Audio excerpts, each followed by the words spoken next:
এটা নিয়ে বলবো বলতে ওয়াকফ বিলটা নিয়ে আমি আমি এটা নিয়ে 100% নিশ্চিত যে ওয়াকফ অ্যামেন্ডমেন্ট বিলটা কি। একটা চার যদিও এটা অ্যাক্ট হয়ে গেছে, ওয়াকফ অ্যামেন্ডমেন্ট অ্যাক্ট, এই একটাতে কি রয়েছে আমি এটা 100% নিশ্চিত। এটাতে 100% মুসলিমদের মধ্যে 99% মুসলিম এটা সম্পর্কে জানে না যে এটাতে কি রয়েছে। আর যে 1% লোক জানে তারাই এই ওয়াকফ সম্পত্তিটা লুটেপুটে খাচ্ছে, তারাই উস্কে দিচ্ছে 99% মুসলিমকে। আর 99% মুসলিম জানে না ওয়াকফ সম্পত্তিটা কি। আর হিন্দুদের উপর অত্যাচার হচ্ছে, এটা তো স্বাভাবিক দেখা যাচ্ছে। যারা সামান্য একটা আন্দোলন, অবশ্যই তারা আন্দোলন করতে পারে, গণতান্ত্রিক দেশে বসবাস করে, গণতান্ত্রিক ভাবে আন্দোলন যে কেউ করতে পারে, আমিও করতে পারি, আপনিও করতে পারেন। কিন্তু তা বলে বেছে বেছে হিন্দুদের বাড়ি ভাঙচুর, এটা দাঙ্গা নয়। পশ্চিমবঙ্গের মুখ্যমন্ত্রী প্রচার করছেন এটা দাঙ্গা, এটা মোটেও দাঙ্গা নয়। এটা একতরফা হামলা চালানো হচ্ছে। হামলা জিনিস আলাদা, দাঙ্গা জিনিস আলাদা। দাঙ্গা হয় দুপক্ষের, হামলা হচ্ছে এক পক্ষ। এখানে আপনি যতগুলো নিউজ চ্যানেল দেখবেন, মুর্শিদাবাদের ধুলিয়ান, শামসেরগঞ্জ, বেদবনা, যা দেখবেন আপনি সব জায়গায় দেখবেন শুধুমাত্র হিন্দুরা অত্যাচারিত। একটা জায়গাতে দেখাতে পারবেন একটা মুসলিম ঘর ভাঙচুর হয়েছে কি একটা মুসলিম অত্যাচারিত হয়েছে। তাহলে এটাকে হামলা বলে, এটা কোনোদিনই দাঙ্গা নয়। এবং রাজ্যের মুখ্যমন্ত্রী এটাকে টোটাল ভুল পথে পরিচালনা করছেন, কোনোদিনই নয়। দাঙ্গা হামলা শান্ত হোক, তারপরে তো উনি ওখানে কি করতে যাবেন? নিজের মুখ দেখাতে যাবেন হিন্দুদের কাছ থেকে? হিন্দুদের কাছে কি করতে যাবেন? উনি রাজ্যের অভিভাবিকা, আমি যতই বলি উনি রাজ্যের অভিভাবিকা। উনি অভিভাবিকা হিসেবে অবশ্যই রাজ্যের মুখ্যমন্ত্রী হিসাবে আমার মুর্শিদাবাদে অত্যাচারিত আমার হিন্দু ধর্মের ভাইদের কাছে ওনার অবশ্যই যাওয়াটা উচিত। কিন্তু উনি আশা করি যাবেন না, কারণ উনি একটা বিশেষ ধর্মকে তোষণ করে চলেন। উনি এই সময় ওখানে গেলে এখন পুলিশ ব্যাপক ধরপাকড় করছে। আমি দেখলাম কালকে যে উনি প্রথমে বিবৃতি দিয়েছিলেন 293 সব বহিরাগতদের কাজ, বিরোধীদের কাজ। আর কিন্তু তারপরে দেখা যাচ্ছে কি ওনারই রাজ্যের পুলিশ চাপে পড়ে 293 জনকে অ্যারেস্ট করেছে। তার মধ্যে 291 জন শুধুমাত্র মুর্শিদাবাদের বাসিন্দা এবং পাশাপাশি গ্রামের বাসিন্দা। এখানে হরগোবিন্দ দাস এবং চন্দন দাসকে খুন করা হয়েছে প্রকাশ্য দেবালকে কুপিয়ে। একমাত্র অপরাধ ছিল তারা ওখানে দুর্গা ঠাকুর করতো। হিন্দু মেন হচ্ছে, তারা হিন্দু বলে তাদেরকে বাড়ি থেকে ডেকে বাড়ি থেকে তুলে নিয়ে যে খুন করা হয়েছে প্রকাশ্য দেবালকে। আর প্রকাশ্য দিবালোকে আমরা নিউজ চ্যানেলে, যে কোনো নিউজ চ্যানেলে চোখ পাতলে দেখতে পাচ্ছি গরু বাড়ি চুরি করে নিয়ে যাচ্ছে। কেউ মেয়ের বিয়ের জন্য টাকা জমিয়ে রেখেছিল, লক্ষ্মীর ভান্ডার থেকে আস্তে আস্তে টাকা জমিয়ে রেখেছিল, সেই টাকা পর্যন্ত তারা লুটপাট করে নিয়ে চলে গেছে। এটা ওয়াকফ অ্যামেন্ডমেন্ট অ্যাক্টের নামে, আন্দোলনের নামে, এটা আন্দোলনের নামে এটা জাস্ট লুটপাট চলছে আর একতরফা ভাবে হামলা চলছে। কোনোদিনই নয়। গণতান্ত্রিক দেশে বসবাস করি, এটা ভারতবর্ষ, অন্য কোনো দেশ নয়। এটা চায়না নয়, এটা আমেরিকা নয়, এটা আমরা ভারতবর্ষ বসবাস করি, গণতান্ত্রিক দেশ। যে কোনো মানুষের এখানে আন্দোলন করার অধিকার রয়েছে রাস্তায় নেমে। তা বলে আন্দোলনের নামে একতরফা ভাবে হিন্দুদের বাড়ি ভাঙচুর করবো, এটা হামলাতে পরিণত হয়েছে। আমি বলছি না আপনাকে যে এটা একতরফা ভাবে হামলাতে পরিণত হয়েছে। এখানে হিন্দুদের বেছে বেছে হিন্দু নিধনযোগ্য আরম্ভ হয়েছে এক কথায় মুর্শিদাবাদে। হিন্দু শূন্য করবো আমরা, ওটা বাংলাদেশের সঙ্গে মিশিয়ে দেবো। এবং তার সঙ্গে আমাদের রাজ্যের যিনি যারা শাসক দল আছে তারা এটাকে নিয়ে সমর্থন করছে। আপনি দেখে থাকবেন যে কোনো নিউজ চ্যানেলে সবাই দেখাচ্ছে একই জিনিস। ইনজামাম শেখ বলে ধুলিয়ান পুরসভার চেয়ারম্যান, তিনি হামলা চালানোর নেতৃত্ব দিচ্ছেন। মুসলমানদের বাড়ি, মুসলমান ভাইদিকে, যারা মুসলমান ভাইরা জানে না সেসব মুসলমান ভাইদিকে টেনে টেনে নিয়ে আসছে। আপনি দেখবেন নিউজ চ্যানেল, সমস্ত নিউজ চ্যানেল দেখাচ্ছে তিনি ডেকে ডেকে নিয়ে আসছেন, বেছে বেছে হিন্দুদের বাড়ি ভাঙচুর করছে। শাসক দলের নেতা ধুলিয়ান পুরসভার চেয়ারম্যান ইনজামাম শেখ, নাম করে বলে দিচ্ছেন। বাংলার পুলিশ তো অবশ্যই দলদাস পরিণত হয়েছে। আমি দলদাস ঠিক বলবো না, কারণ আমি রাজনীতির কথা হয়ে যাবে। দলদাস আমি বলবো না। বাংলার পুলিশ যদি আগে নিজে নিজে কাজ করতো তাহলে আজকে কাউকে রাস্তায় বসে থাকতে হতো না। আজকে বাংলার পুলিশ যদি ঠিকঠাক নিজেদের মতন কাজ করতো তাহলে আজকে কাউকে রাস্তায় বসে থাকতে হতো না। আজকেও আপনি লক্ষ্য করে দেখুন রাস্তায় শিক্ষকরা বসে রয়েছে, আপনি লক্ষ্য করে দেখুন ডাক্তাররা বসে রয়েছে রাস্তায়, নার্সরা রাস্তায় বসে রয়েছে। পশ্চিমবঙ্গের কোন সরকারি কর্মচারী, পশ্চিমবঙ্গের কোন শ্রেণীর মানুষ যারা রাস্তায় বসে নাই? যদি পুলিশ ঠিকঠাক কাজ করতো আজকে সাধারণ মানুষকে, সরকারি কর্মচারীকে কাউকে রাস্তায় বসতে হতো না। 293 যারা ধরা পড়েছেন মুসলমান ভাই বলবো না আমি, কারণ আগে ছিল হিন্দু মুসলমান একই বৃন্তে দুইটি কুসুম, এখন আর দুইটি কুসুম তো নেই। কারণ বেছে বেছে আমার হিন্দু ভাই দিকে উপরে হামলা করছে, কারণ আমি একজন হিন্দু, আমার হিন্দু ভাই দিকে সাপোর্ট করবো। আমি ওই কুসুম হয়ে থাকতে চাই না। আর আপনি কি কথাটা বললেন ভালো করে? না, এটা আরএসএস। তাহলে ওই 293 জন যারা অ্যারেস্ট হয়েছে তারা আরএসএস এর লোক, মুসলিমরা তারা আরএসএস করছে, আপনি স্বীকার করলেন। উনি যা বলেন, উনি আমি বলতে গেলে রাজনীতির কথা দাঁড়িয়ে যাবে। আমি একজন হিন্দুত্ববাদী সনাতনী হিসাবে আমি বলছি, উনি সারাদিনে যে কথাগুলো বলেন তার মধ্যে 99% মিথ্যা কথা। না, কোনোদিনই নয়। কেসটা হচ্ছে ওখানকার যিনি বিধায়ক ছিলেন হুমায়ুন কবির, তিনি বলেছিলেন যে এখানে ভাগীরথীর জলে 30%, আমরা এখানে মুসলমানের 70%, ওরা 30% মেরে ভাগীরথীর জলে ভাসিয়ে দেবো। ওনার সেই সেই টেন্ডেন্সি এতদিন আরম্ভ হয়েছে ভালোভাবে। আর রাজ্যের মুখ্যমন্ত্রী বসে রয়েছেন, দেখতে পাচ্ছেন, তার কোনো প্রতিবাদ নেই। যখন এটা হুমায়ুন কবির বলেছিলেন তার নিয়ে উনি কোনো প্রতিবাদ করেননি রাজ্যের মুখ্যমন্ত্রী। আজ হিন্দু ভাইরা অত্যাচারিত হচ্ছে, মুখ্যমন্ত্রী বসে বসে দেখছেন। আর পার্লালপুরে যখন আমার হিন্দু শরণার্থী ভাইরা যে মালদার পার্লালপুরে হাই স্কুলে যখন আশ্রয় নিয়েছে, তখন পুলিশই, যাতে তারা বাইরে কথা বলতে না পারে, পারলেই মুর্শিদাবাদে কি হয়েছে সেটা বেদ বনাতে, বিশেষ করে বেদ বনাতে যেটা হয়েছে সেটা বলতে না পারে, তার জন্য পুলিশ তিরপল আড়াল দিয়ে রাখছে। রাজ্যের পুলিশ দলদাস নয়, দলদাসের থেকে খারাপ কৃতদাসে পরিণত হয়েছে, এটা আমি বলতে পারি আপনাকে।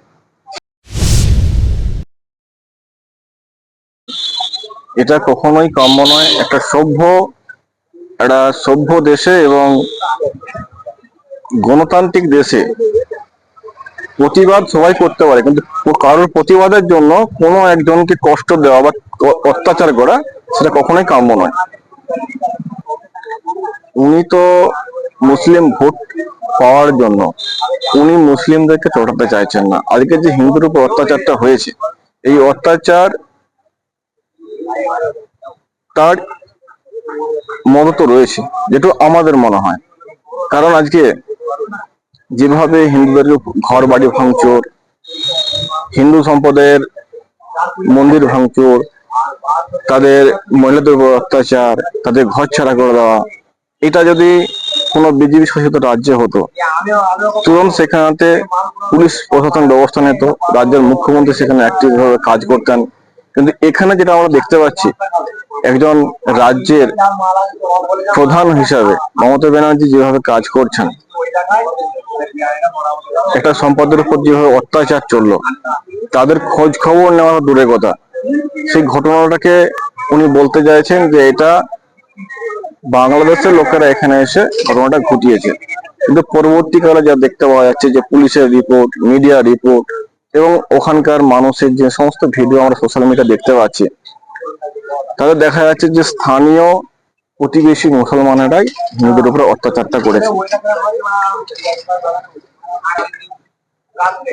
দেখুন, তৃণমূলের ওখানকার একজন কাউন্সিলর, তার বক্তব্য, তৃণমূলের বিভিন্ন এমএলএ এমপিদের যে বক্তব্য, স্বয়ং মমতা ব্যানার্জির যে বক্তব্য, তাতে মুসলিম সমাজের যারা উগ্রপন্থী টাইপের লোক রয়েছে, তারা যে সন্ত্রাসটা করেছে, এই সন্ত্রাসটা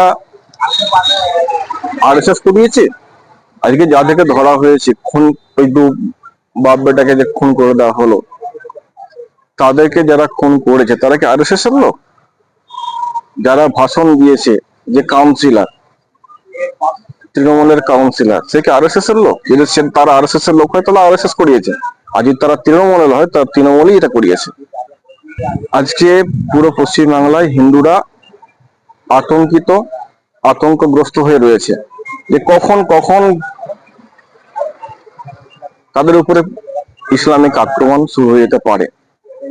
তো এখানে যে পরিস্থিতি রয়েছে, এখনই এখানে রাষ্ট্রপতি শাসন জারি করা উচিত, কেন্দ্র বাহিনীর নামে এখানে মানুষের নিরাপত্তা দেওয়া উচিত। অবশ্যই অবশ্যই তৃণমূলের পদলেহনে, তৃণমূলের নেতাদের ইচ্ছাতে পুলিশ প্রশাসন চলছে। পুলিশ প্রশাসন তাদের যে আইন অনুযায়ী চলার কথা, মোটেই তারা সেটা চলছে না, তারা তৃণমূলের দলদাসে পরিণত হয়েছে। এখন সময় এসে গেছে হিন্দুদেরকে একত্রিত হওয়া, কারণ এর আগেতে কখনো হিন্দুরা তারা ধর্মীয় ভাবে সংঘবদ্ধ হয়নি।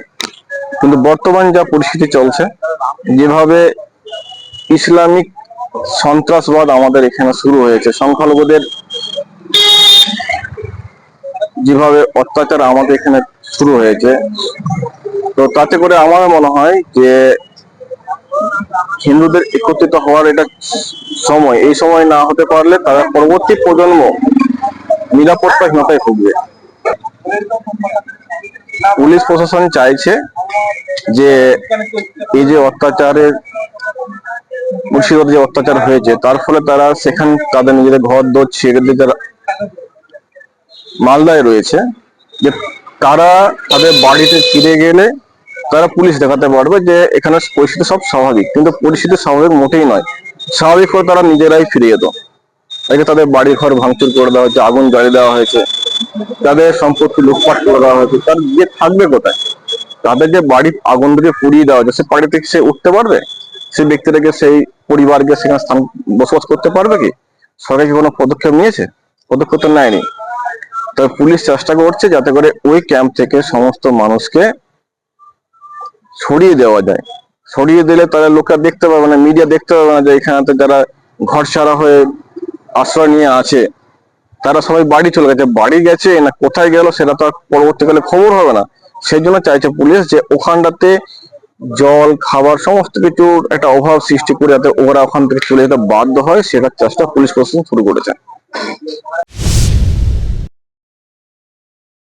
এই পশ্চিমবঙ্গে বেশ কিছু বছর ধরেই কিন্তু লক্ষ্য করা যাচ্ছে হিন্দুরা বহু জায়গায় আক্রান্ত হচ্ছেন। আজকে যখন সুপ্রিম কোর্ট ওই 26,000 চাকরি বাতিল করে দিয়েছেন রাজ্য সরকারের দোষের জন্য, তারা সঠিক তথ্য দিতে পারেননি কারা যোগ্য কারা অযোগ্য, সেই জন্য সুপ্রিম কোর্ট যখন পুরো প্যানেল বাতিল করেছে, সেই ইস্যুটা ঘুরিয়ে দেওয়ার জন্য মমতা ব্যানার্জি সরকার চিন্তা করেছিল যে একটা এমন কিছু করতে হবে যাতে মানুষ এটা ভুলে যায়। তো সেই সময় হাতের কাছে পেয়েছিল যে ওয়াকফ বিল কেন্দ্রে যেটা পাস হয়েছে, রাজ্যসভা লোকসভায় পাস হয়ে যাওয়ার পর রাষ্ট্রপতি সই করে দিয়েছেন, সেটা আইনে পরিণত হয়েছে। সেই বিল ভারতবর্ষের প্রত্যেকটা রাজ্য সরকারকে মেনে চলতে বাধ্য। তো যা বলার দরকার ছিল সেটা লোকসভায় বলতে পারতেন, রাজ্যসভায় বলতে পারতেন, কিন্তু সেটা না করে উনি সংখ্যালঘু ভোটের লোভে ওনার দলের মন্ত্রীদের দিয়ে উস্কানি, আমরা দেখেছি মুর্শিদাবাদের এমএলএ সম্ভবত হুমায়ুন কবির, যিনি বারবার বলেছেন যে হিন্দুদেরকে কেটে গঙ্গার জলে ভাসিয়ে দেবো, এটা তারই প্রতিফলন। অর্থাৎ ওদের লক্ষ্য একটাই যে হিন্দুদেরকে পশ্চিমবাংলা থেকে তাড়িয়ে দেবো, আর সেটাতে ইন্ধন যোগাচ্ছেন মমতা ব্যানার্জি স্বয়ং এবং তার দলের লোকেরা। আজকে পশ্চিমবাংলার জন্ম হয়েছিল, পশ্চিমবাংলাটা যখন দেশ ভাগ হয়েছিল তখন কিন্তু ভারতবর্ষের থেকে ওটা পাকিস্তানে, পূর্ব পাকিস্তানে চলে গিয়েছিল। সেই সময়কার ইতিহাস যদি ঘেঁটে দেখা যায়, যে তখনকার তৎকালীন হিন্দু মহাসভার নেতা ডক্টর শ্যামাপ্রসাদ মুখার্জির নেতৃত্বে বেশ কিছু বুদ্ধিজীবী লোকেরা তার সাথে সমস্ত তথ্য প্রমাণ নিয়ে দিল্লি দরবারে পেশ করেছিলেন যে এটা হিন্দু অধ্যুষিত যে অঞ্চলগুলো আছে, সেই হিন্দু অধ্যুষিত অঞ্চলগুলো ভারতের মধ্যে অন্তর্ভুক্ত করতে হবে, এবং তৎকালীন সরকার সেটাকে মান্যতা দিয়ে পশ্চিমবাংলাটাকে ভারতের মধ্যে অন্তর্ভুক্ত করেছিল, বলেছিল এটা হিন্দুদের হোমল্যান্ড। অর্থাৎ দেশটা যেহেতু দ্বিজাতি তত্ত্বের ভিত্তিতে ভাগ হয়েছিল, তাই এই ভারতবর্ষটার নাম হয়েছিল হিন্দুস্তান, যেটা আজকে কিন্তু মানুষ প্রায় ভুলে গেছে বা ভুলিয়ে দেওয়া হয়েছে। বাম ইসলামিক শাসন 600-700 বছর ধরে ইসলাম শাসন থাকার পর ইংরেজ শাসন, তার ফলে ইতিহাসের বিকৃতি হয়েছে। ভারতবর্ষের মহান যে সমস্ত রাজা মহারাজারা ছিলেন তাদের ইতিহাস আমাদের পাঠ্যপুস্তকে নেই, সেখানে মুঘল যুগের ইতিহাস পড়ানো হয়েছে। এবং আমরা বামফ্রন্টের আমলেও দেখেছি যে বিদেশি ইতিহাস ক্লাস 5, 6, 7 থেকে বিদেশি ইতিহাস পড়ানো হয়, ভারতের ইতিহাস ভুলিয়ে দেওয়া হচ্ছে। তাই আজকে হিন্দুদের মেরুদণ্ড ভেঙে গেছে। অনেক হিন্দুরাই নিজেরা যে আমরা একটা স্বাধীন জাতি এটা ভাবতে ভুলে গেছে। আজকে ভাতা ভিক্ষার জন্য, শুধুমাত্র ওই 1000 টাকা ভাতা বা কন্যাশ্রী যুবশ্রী প্রকল্পের জন্য আজকে পশ্চিমবাংলায় যেখানে শিল্প নেই, চাকরি নেই, সেখানে ওই ভাতা নির্ভর এক শ্রেণীর মানুষ, তারা ভাবছেন বুঝি এটাই আমাদের উন্নয়ন, তাই এই সরকারটাকে বারে বারে ভোট দিয়ে জেতাচ্ছে। আর এই সরকারটা যে আস্তে আস্তে পশ্চিমবাংলাটাকে বাংলাদেশে রূপান্তরিত করছে, এটা বোঝার মতো ক্ষমতা হিন্দুদের নেই।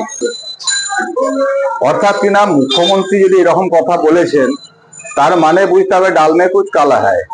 একটা অশান্ত জায়গায় মুখ্যমন্ত্রী গেলেই শান্ত হওয়ার কথা, সেখানে কেন যাচ্ছেন না? তার মানে কি, যতটা করবা তোমরা আগে করে নাও, হিন্দুদের বাড়িঘর লুট করো, জ্বালিয়ে দাও, গরু ছাগল চুরি করো, তারপরে আমি যে শান্তির বাড়ি প্রচার করবো।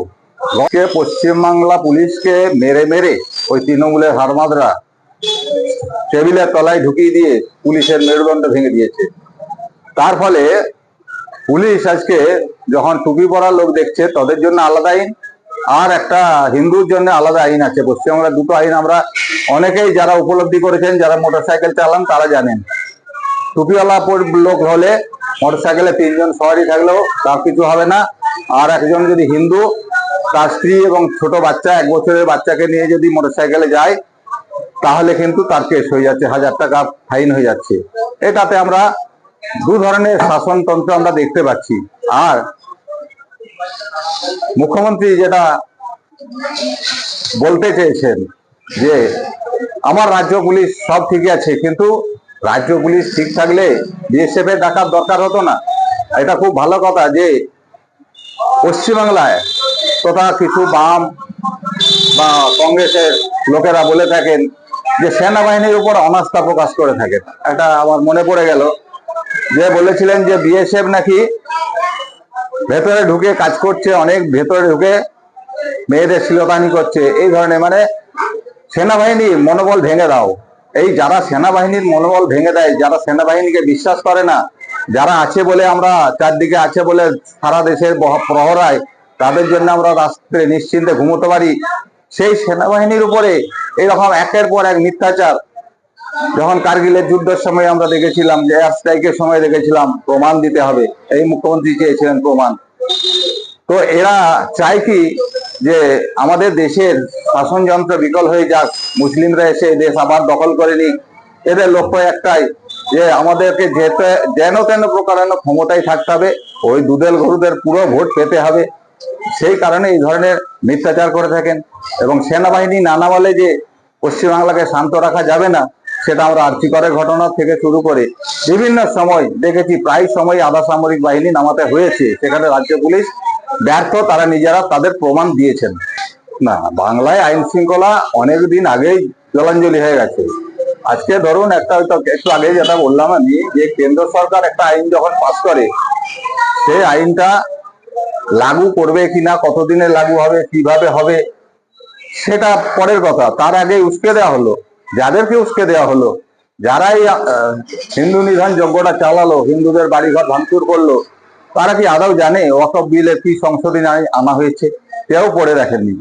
অনেক আইন বিশেষজ্ঞরা বলেছেন যে এই আইনটা আসার ফলে যে ওয়াকফ সম্পত্তি, যেটা দেবত্ব সম্পত্তি আমাদের হিন্দুদের বলা হয়, সেই দেবত্ব সম্পত্তির যে লাভ হয় তার চেয়ে অনেক বাড়ি ঘর সম্পত্তি আছে, তো সেই লাভের টাকায় মুসলিম মহিলাদের, বিধবাদের, বাচ্চাদের এবং শিক্ষা প্রতিষ্ঠান তৈরি হবে, তাদের উন্নয়নের কথা বলা হয়েছে। কিন্তু এখানে দেখা যাচ্ছে কি, ওই ওয়াকফ সম্পত্তির বেশিরভাগটাই বড় বড় রাজনৈতিক নেতা এবং কোটিপতিরা দখল করে বসে আছেন, আর তারা লেলিয়ে দিচ্ছেন ওই নিচুতলার অশিক্ষিত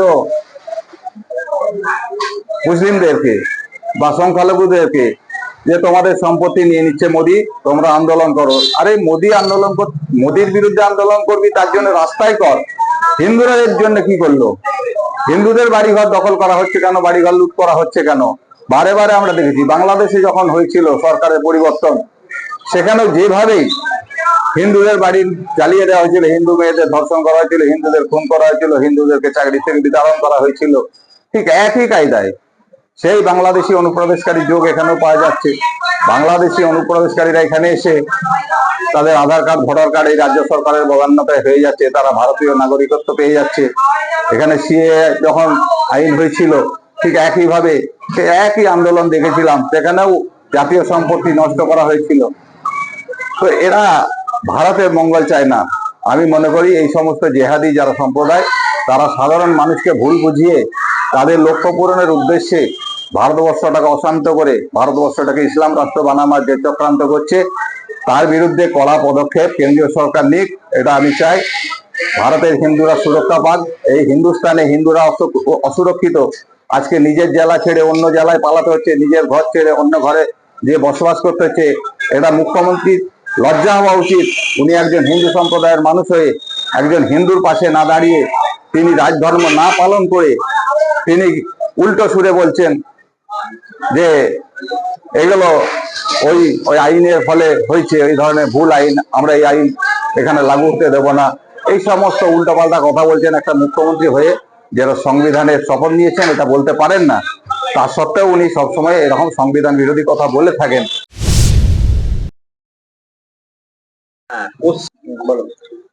এই যে ওয়াকফ বিলটা পাস হয়েছে, এইখানে হচ্ছে মানে কি বলবো, কারো হচ্ছে মানে ভিটে বা জমি জায়গা এগুলো কেড়ে নেওয়ার কথা বলা হয়নি। অর্থাৎ ভারত যখন স্বাধীন হয় তখন এদেশে যে সমস্ত মুসলিমরা ছিল, যারা এদেশ ছেড়ে চলে গিয়েছিল, তারা পাকিস্তানকে তাদের নিজেদের দেশ বা জন্মভূমি মনে করে। তো এই যাওয়ার সময় যে সমস্ত তাদের সম্পত্তিগুলো তারা এদেশে বসবাসকারী গরিব মুসলিমদের তাদের শিক্ষা, তাদের স্বাস্থ্য, তাদের উন্নতির জন্য তারা দিয়ে গিয়েছিল।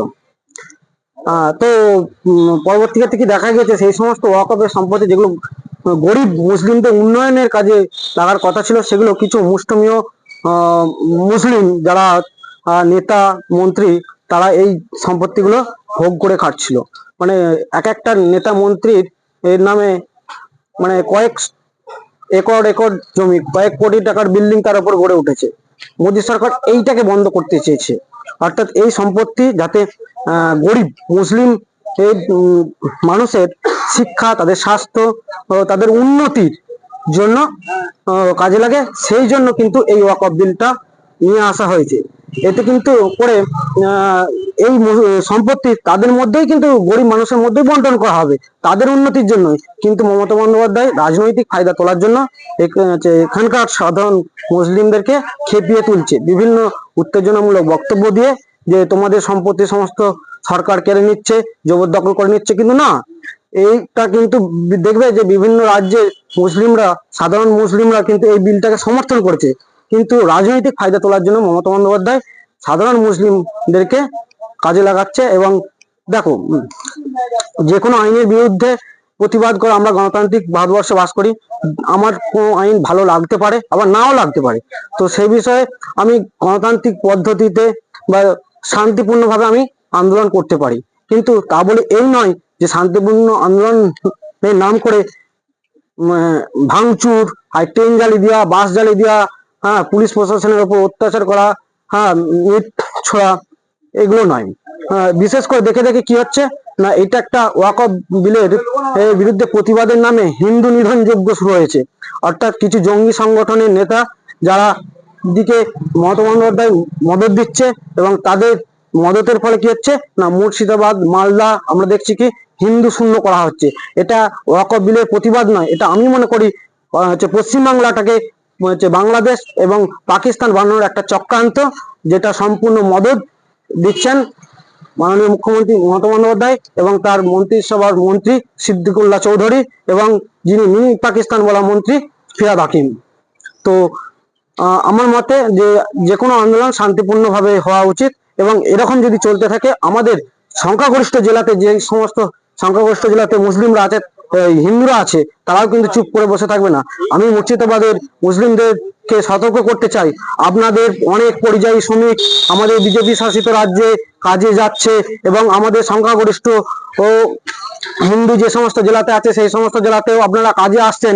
আপনারা ওখানে যদি হিন্দুদের ওপর নিধনযজ্ঞ চালান, আমরাও কিন্তু এখানে চুপ করে বসে থাকবো না, ইটের জবাব পাথর দিয়ে হবে, এটা বলে দিলাম। দেখুন, ওয়াকফ বিল পাস হয়েছে সম্ভবত প্রায় 1 মাস হতে যাচ্ছে।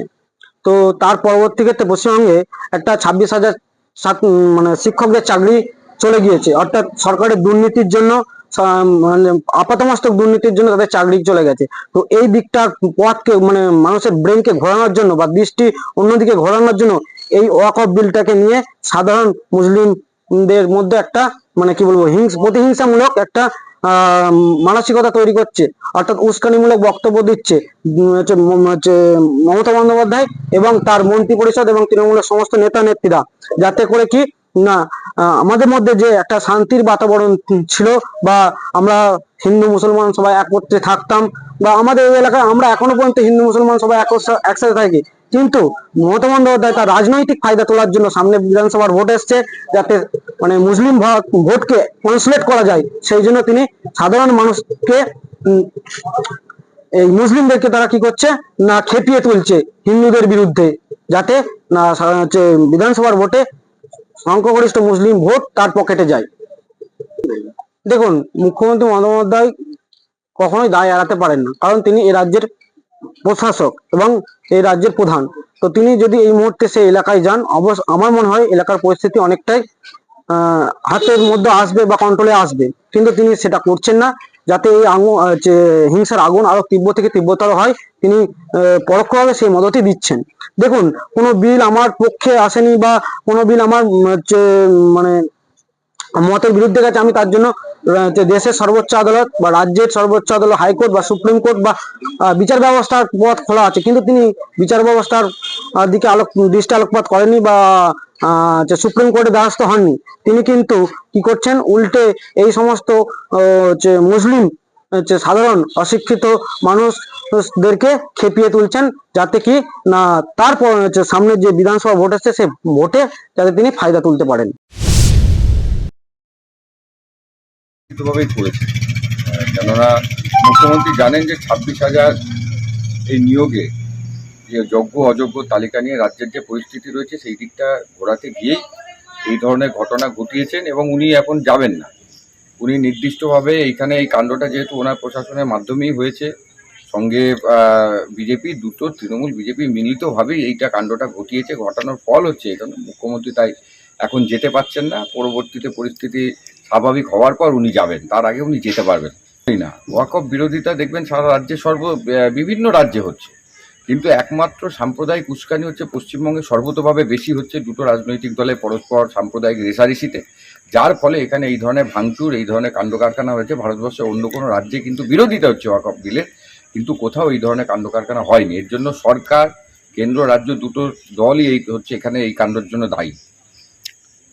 দীর্ঘদিন ধরেই দেখছি পশ্চিমবঙ্গে আইন শৃঙ্খলা বলে কিচ্ছু নেই। পশ্চিমবঙ্গের প্রশাসন আর দল একত্রিত হয়ে গেছে। প্রশাসন আর দল যখন একত্রিত হয়ে যায়, তখন সেই রাজ্যের বা সেই দেশের কোনো রকম কোনো কিছু হয় না, সেটা আমরা পরিষ্কারভাবে দেখতে পাচ্ছি। আমরা বাংলাদেশকে দেখতে পাবো, প্রশাসন দল সব মিলেমিশে একাকার যখন হয়ে যায়, তখন ভূমিকা থাকে ওই দলদাস, প্রশাসনের ভূমিকাই থাকে দলদাস হয়ে যায়, তাই তখন আর সেটা প্রশাসনের জায়গায় থাকে না।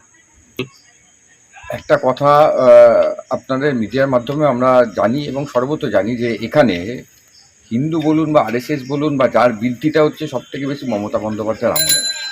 রাজ্যের মুখ্যমন্ত্রী মমতা বন্দ্যোপাধ্যায় হচ্ছে গিয়ে ওই ইমাম মুয়াজ্জম ভাতা দিয়েই হচ্ছে এই সাম্প্রদায়িক মেরুকরণটা সর্বপ্রথম রাজ্যের মধ্যে তৈরি করেছে। এর আগে পূর্বতন সরকার যারা ছিল তারা এই ধরনের কাণ্ড কারখানা করেন, যার ফলে এই প্রশ্ন আজকে মিডিয়া বলুন বা যেখানেই বলুন এই প্রশ্নটা বাধ্য হচ্ছে এই সরকারের আমলে এই কাণ্ড কারখানার জন্য।